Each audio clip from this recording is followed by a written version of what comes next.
Hi guys, Queen of Flannel here. Welcome back to the channel. So today I thought we would take a little bit of time and I would show you guys how I color hair using alcohol markers. So we're going to be working with the 120 set of the Ohuhu markers. I have the set with the brush tips and the fine nib on them. Just a couple examples of some things that I've been working on. This one was done with Copic, Chow, and sketch markers. I don't think the Copics really enjoyed this paper. This is just a Hammermill cardstock that I've been using for most of my my marker work. It prints off nicely, and I mean, you get bleeding through the back, but it blends for the most part. You know, I haven't had any issues with any of the markers that I've used on it. But the Copics took a little bit more work, and I still have some areas that I need to work on, you know, to smooth these out. So that'll be something that I play around with off camera. And then this one was done with the Arctics alcohol markers. I have the I think it's like it's the orange or the yellow box, so the whole thing is browns, oranges, and yellows. And all of the images that I'm working with and showing you guys today are from Mariola Budek. They can be found in her Etsy shop, and I will link to that below. But this is the image that we're going to work on today. But first, before we get to this, we have to pick some colors. And so I have my color chart here in a scrap piece of paper, because one thing I have found with the various alcohol markers is the value of your colors sometimes changes depending on what paper you use. So they may look one way on this cardstock. This is just the little sheets that came in the set from Ohuhu to swatch on. But my cardstock is a little thinner. So if you're not sure, if it's a new to you marker set, if you're new to markers, it is a good idea to kind of test your blends out on a separate scrap sheet of paper. And that's also a good thing to do when you're first starting out with alcohol markers and picking colors, is testing your markers out to make sure that your colors are going to seamlessly blend. And I'll show you an example of what I mean. So typically the way I work, and I do this with pencils too, is I start out with a triad with 3 colors. I'll start out with a light tone or a highlight color, a mid-tone, and a dark color. And with alcohol markers, you want to make sure that your colors are relatively close in value. So I've got this YR13 chestnut brown, which is a pretty dark brown, and this brown to potato brown, and there's a pretty big jump between these 2 colors. So what's going to end up happening, and let me do this. So yeah, that's a pretty dark color. And so trying to blend this out is going to take quite a bit more work. This one's actually doing a pretty good job. It's going to super saturate your paper as well. So if you're using a thinner paper, it's really going to go through the back. And that's not really a very smooth transition on that. Not as smooth as it could be. And see, now I just keep having to put more of my potato brown on here, and you can still see that line. So I would really have to add quite a bit of ink to get this to a place where I was satisfied with it. And I'll hold that up so you could see that line. Now, I could get this to work, but it's also quite a bit of ink in your markers wasted trying to get that and blend it out. So what we could do and what we should do is make sure that we have a nice mid-tone to kind of bridge that gap. So let's try this Y13, and then we've got this BR1, which is our raw umber, and then our BR2, and these are not quite in the same color family. Potato brown is a little more red than our chestnut brown, but for the purposes of this little demonstration. So I like the brush tips on these, so lay our dark down first, and you can work light to dark with these. That's actually the way I prefer to work. And then we'll go with our BR1, which is our mid-tone, and I'm going to go back over my dark tone just to get that transition.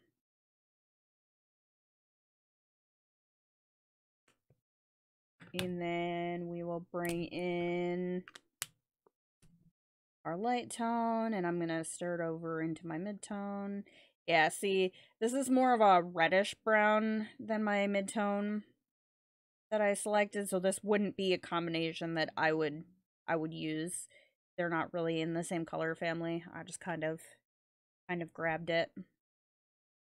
So that is one thing you want to kind of keep in mind when you are choosing your colors, is to stay in your color family. But it still was much easier to blend, and obviously it's not perfect, you know, we're just messing here, but much easier and faster to get those smoother edges than what I had to do with this one, and it still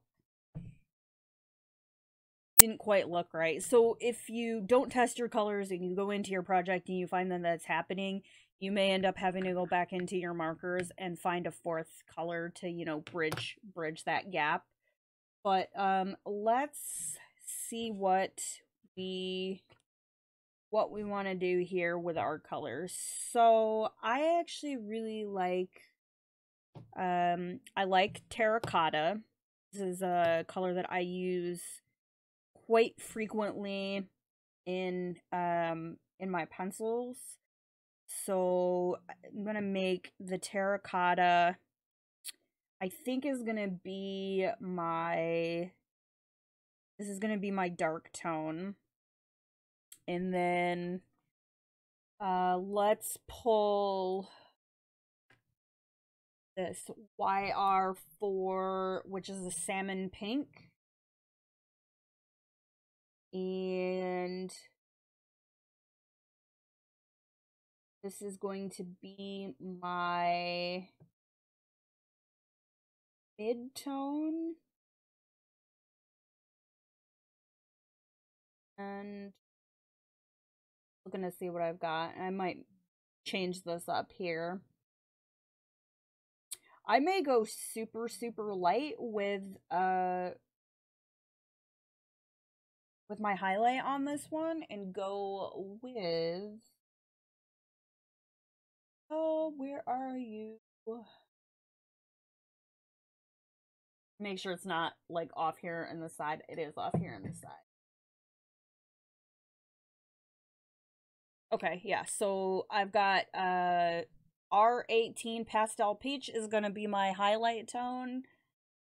YR4 Salmon Pink is going to be my mid-tone, and then YR5 Terra Cotta is going to be my dark, or my shadow tone. And I'm sticking within the yellow, red, and the red color family. So now what I'm going to do is clear my desk off, bring you guys in a little closer, and then I will show you a couple sections and walk you through the technique. Then we'll do a little bit of a speed up, because otherwise we would be here for a while. And then I will come back in and show you guys some final little tips for it. So I will see you guys in just a second. Okay, guys, we are back. So you'll notice a couple of sections have already been colored. I actually recorded these and talked my way through it. And when I went back and reviewed the footage, did not like how it looked at all. So I made some lighting adjustments in my office, and we're going to try it again. So I've got my 3 colors picked. I've got my YR5 Terra Cotta is my dark. My YR4 Salmon Pink is my mid-tone, and then my R18 Pastel Peach is my light tone. We're gonna put the dark tone over here, because we're gonna work with just our mid and our light tone. I'm gonna show you guys 2 different ways that you can approach this, and then I'm going to speed the footage up, work through the rest of this, and come back and show you guys the final shading. So when I'm working with alcohol markers, I like to work in sections. Normally when I would do this with pencil, I would go through the whole thing and put all of my highlights in with one color, and then go back in and do my mids, and then my darks. But the alcohol markers tend to work a little bit better when your surface is a little wet. It's easier to blend that way. And that's not saying that if you did go through the whole thing with one color and then went back in, that you wouldn't be able to blend it. I just prefer work in small little sections. So one way that you can do this is, and this is my light tone, is to take your light tone over your whole section and just do this whole chunk with your light tone.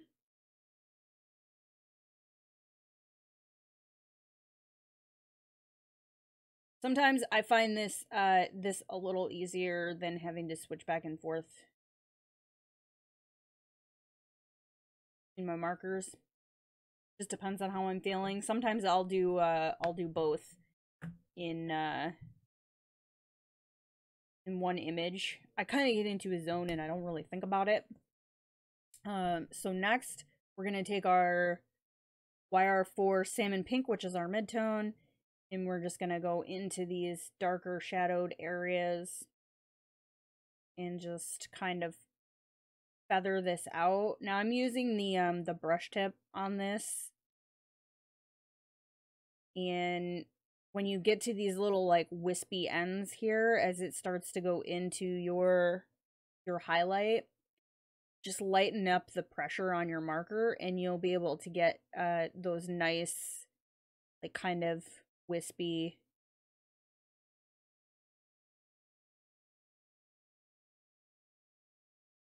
little ends.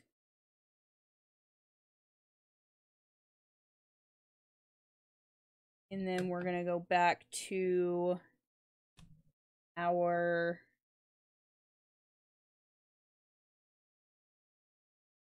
light tone and just kind of feather some of these edges out.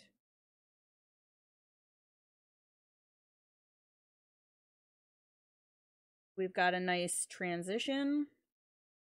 One thing I will say is your markers are going to look different when they are dry than how they look when you first put them down on paper.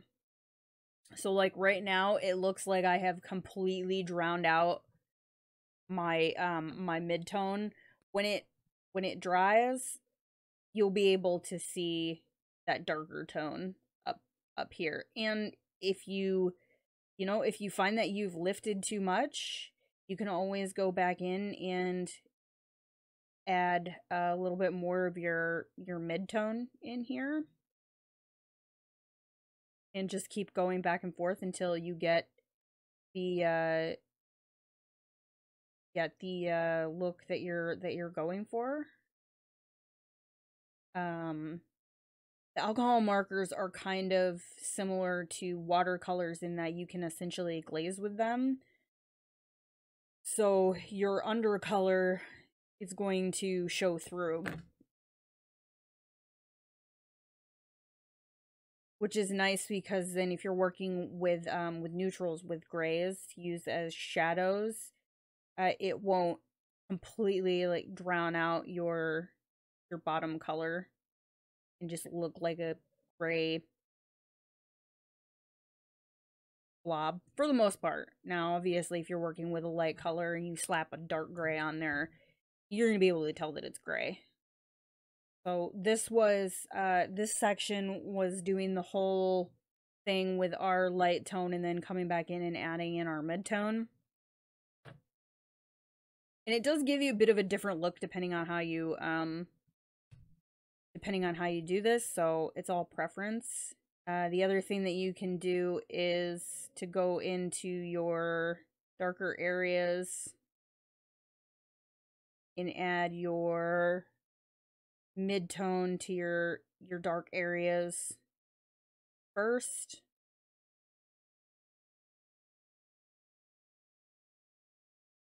And then come back in with your lighter color.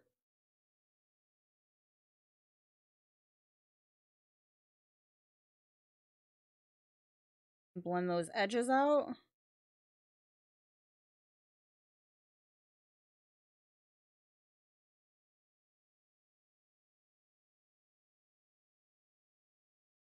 See, it does give you a different look. This is a little bit more of a paler look because we don't have that underpainting with our mid-tone.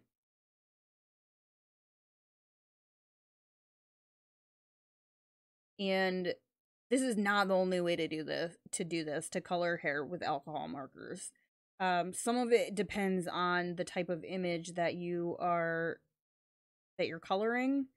I would consider this more of like a fine art style image if I was doing more of an illustration style or in, you know, a more animated, more cartoon looking, or I didn't have you know, the shading and highlights here for me. My approach might be a little bit different. So I'm gonna do this midsection just so you guys can see it, and then we're gonna speed the footage up.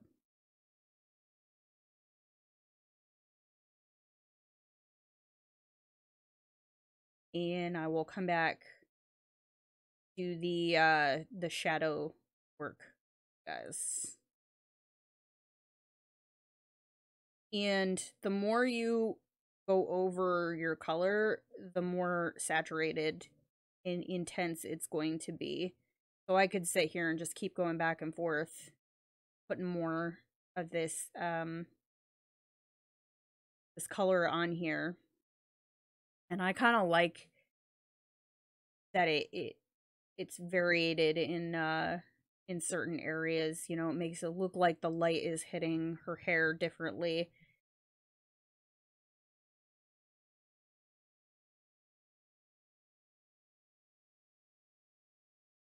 The other thing that you can do, and these markers don't have the chisel tip on, but once I finish this and before we do the sped up portion, I'll show you guys on the scrap piece of paper with another chisel tip that I have on my desk.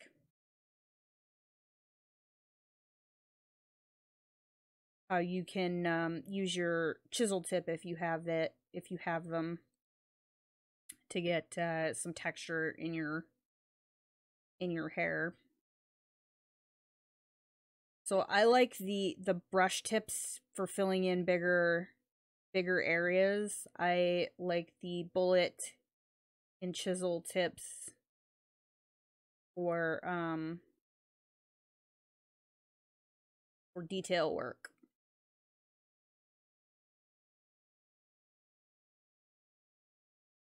Okay, so if you got chisel tip, and this is just one of my Artezas because that's what's sitting on my desk. If you turn your chisel tip over and just kind of flick it, you can do that in these little areas down here and get some interesting line and texture. Obviously, I'm not going to do it on my image since it's not one of our colors that we're using, but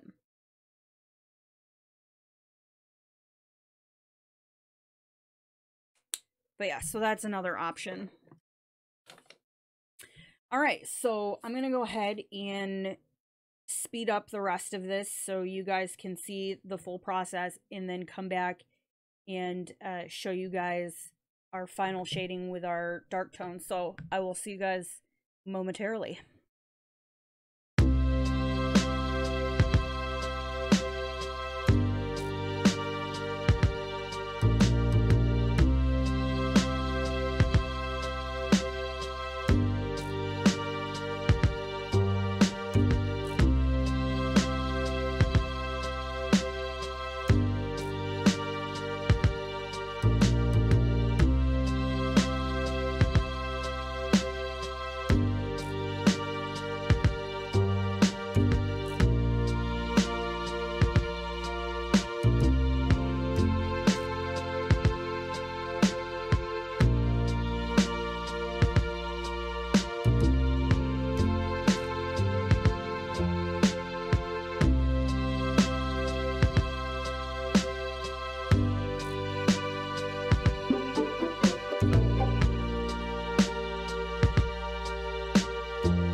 videos.